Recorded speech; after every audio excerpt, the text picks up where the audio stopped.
পঞ্চগড়ে একই জমিতে আলু ও মিষ্টি কুমড়া চাষ করছেন কৃষক। এ বিষয়ে বিস্তারিত জানাতে আমাদের সঙ্গে সরাসরি যুক্ত হচ্ছেন সহকর্মী সরকার হায়দার। হায়দার, একই জমিতে আলু ও মিষ্টি কুমড়া চাষের পদ্ধতি কি, লাভ কেমন, জানাবেন আমাদের। আসিফ টিপু, আপনাকে ঈদ মোবারক এবং ধন্যবাদ। আমি আছি সদর উপজেলার লাওপাড়া গ্রামে। এখানে আপনাকে যদি দেখাই তাহলে বিস্তীর্ণ একটি জমিতে কিন্তু কুমড়ো চাষ হয়েছে। এটি মিষ্টি কুমড়ো এবং এটা একটি বিদেশি জাত এনারা চাষিরা বলছেন। এবং এই জমিতে কিন্তু মূলত আলু চাষ করেছিলেন তারা, এবং আলু একটু বড় আলুর গাছ যখন একটু বড় হয় তখনই কিন্তু তারা নিজেরাই কিন্তু কুমড়োর চারা করেছিলেন বাড়িতে, সেই চারা কিন্তু এখানে রোপণ করেছিলেন।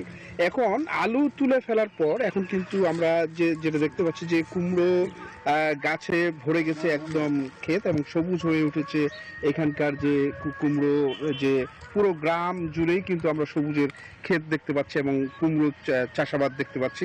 আমাদের সঙ্গে কয়েকজন চাষি রয়েছেন, তারা কিন্তু বলছেন যে আলুতে লোকসান করলেও তারা কিন্তু কুমড়োয় একটু আশাবাদ ব্যক্ত করছে যে কুমড়োর দাম যদি তারা পায় তাহলে কিন্তু তারা তাদের জন্য ভালো হবে। কারণ হচ্ছে যে কৃষিতে সার কীটনাশকের দাম বেড়ে যাওয়ার কারণে কিন্তু খরচও বেড়েছে।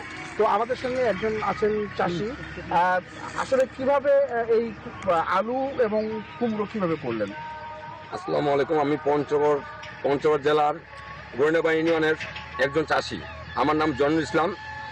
আসলে মিষ্টি কুমড়া আলু আমরা বিভিন্নভাবে করতেছি, আগে অনেকভাবে করছি, কিন্তু এইটা হলো সাথী ফসল।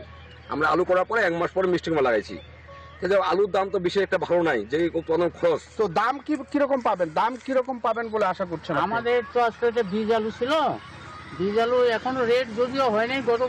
গতবার ছিল 35-36, এবার কি রেট দিবে জানি না। তবে তো এই ছিল আমার কাছে সর্বশেষ। টিপু, আমরা ফিরে যাচ্ছি স্টুডিওতে আপনার কাছে।